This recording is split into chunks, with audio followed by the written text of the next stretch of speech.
गीता के तीसरे अध्याय की महिमा। एक पापी ब्राह्मण, धर्मशील पुत्र और गीता पाठ की अद्भुत शक्ति। सनातन धर्म की परंपरा में श्रीमद् भगवद गीता को परम पावन ग्रंथ माना गया है। इसके प्रत्येक अध्याय में भौतिक और आध्यात्मिक दोनों स्तरों पर कल्याण छिपा है। यह कथा श्रीमद् भगवद गीता के तीसरे अध्याय के पाठ की महिमा को प्रकट करती है। यह एक ऐसे ब्राह्मण की कथा है जो पतन के गर्त में गिर चुका था, और एक ऐसे पुत्र की जिसने गीता के एक अध्याय के पाठ से अपने पिता और असंख्य जीवों को नरक से मुक्त कर दिया। बहुत समय पहले जनस्थान नामक एक नगर में कौशिक वंश का एक ब्राह्मण रहता था, जिसका नाम जड़ था।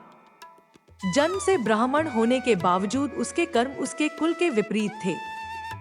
वह अपने कुलधर्म, ब्रह्मचर्य और वेदाध्ययन जैसे कर्तव्यों को त्याग कर सांसारिक मोह में डूब गया।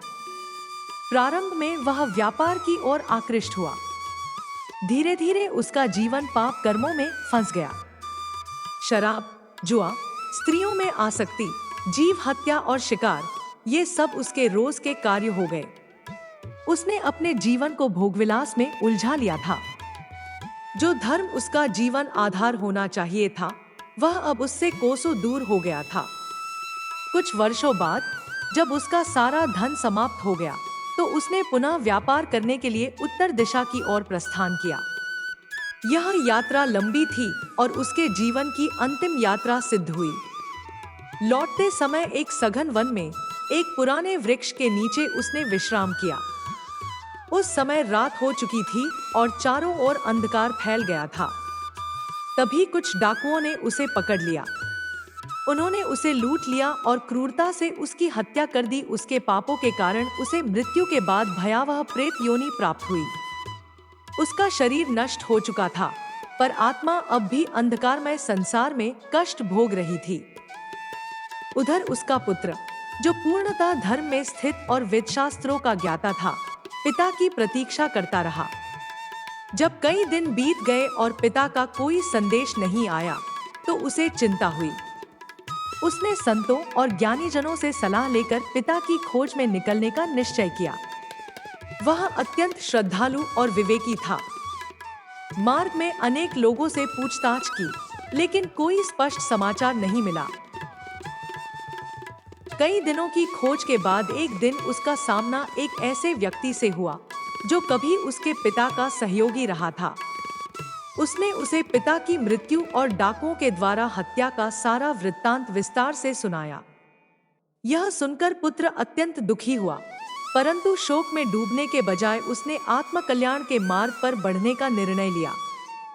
उसने निश्चय किया कि वह अपने पिता के पाप कर्मों से मुक्ति के लिए कोई ऐसा पुण्य कर्म करेगा जो उन्हें प्रेत योनि से मुक्त कर सके। उसने तय किया कि वह काशी, मोक्ष की नगरी, जाकर अपने पिता के लिए श्राद्ध कर्म और प्रायश्चित करेगा। वह आवश्यक सामग्री लेकर निकला और यात्रा के दौरान 7-8 स्थानों पर रुकते हुए 9वें दिन उसी वृक्ष के नीचे पहुंचा जहां उसके पिता की मृत्यु हुई थी।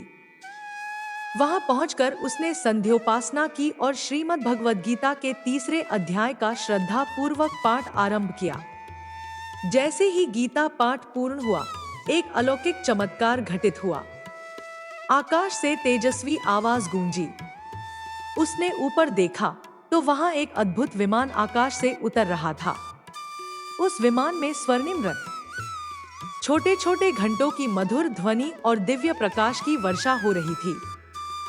उसके तेज से संपूर्ण दिशाएं आलोकित हो उठी। वह देखता है कि उसी विमान में उसके पिता दिव्य रूप में विराजमान है। उनका स्वरूप अत्यंत तेजस्वी था।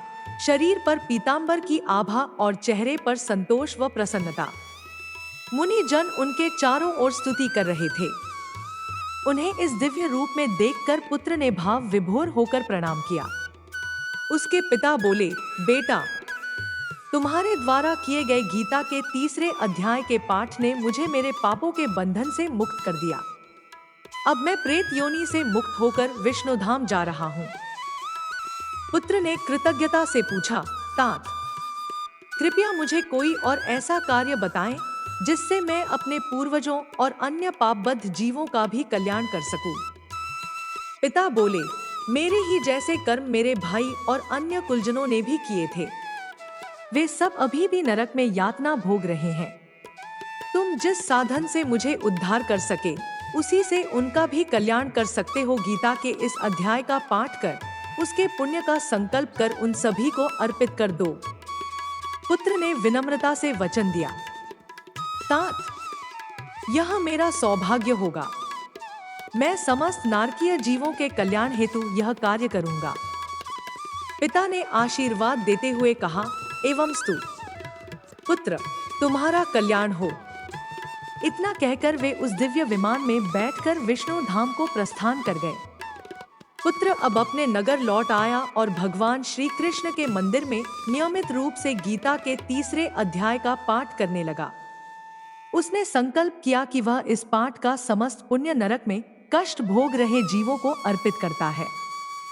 उधर एक और दृश्य घटित हुआ। भगवान विष्णु के दूत, जो अत्यंत तेजस्वी और दिव्य आभा से युक्त थे, यमराज के लोक में पहुंचे। यमराज ने आदरपूर्वक उनका स्वागत किया और आने का कारण पूछा। विष्णुदूत बोले, धर्मराज, स्वयं भगवान श्रीहरि ने आपको यह संदेश भेजा है कि नरक में जो भी जीव हैं, उन्हें तत्काल मुक्त कर दिया जाए। उनके लिए अब और कष्ट नहीं होना चाहिए। यह सुनकर यमराज ने सिर झुकाया और कहा, भगवान के आदेश को मैं सहर्ष स्वीकार करता हूँ। उन्होंने तत्क्षण उन समस्त नारकीय जीवों को मुक्त कर दिया और उन्हें विष्णुधाम की ओर भेजा। इस कार्य के उपरांत यमराज स्वयं भी उन जीवों के साथ भगवान विष्णु के दर्शन हेतु क्षीर सागर पहुंचे।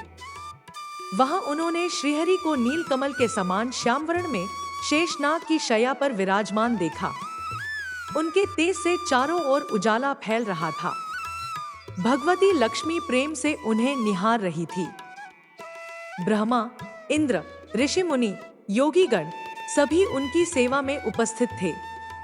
यमराज ने करबद्ध होकर भगवान की स्तुति की, हे प्रभो, आप ही सृष्टिकर्ता, पालनकर्ता और संहार करता है। आप ही वेदों के प्रणेता और सनातन धर्म के आधार हैं। आपके आदेश से ही समस्त जीवों का कर्म बंधन बंधता और छूटता है। आप त्रिगुणातीत, माया रहित, शुद्ध चैतन्य स्वरूप हैं। मैं आपको नमन करता हूँ। भगवान विष्णु ने प्रेम पूर्वक कहा, धर्मराज, तुम लोगों का कल्याण करते हो, यही मेरा कार्य है। तुम धर्म पूर्वक अपने कर्म करो और अपने लोक को लौट जाओ। इतना कहकर भगवान अंतर्धान हो गए। यमराज ने फिर से सबको प्रणाम किया और अपने लोक को लौट आए।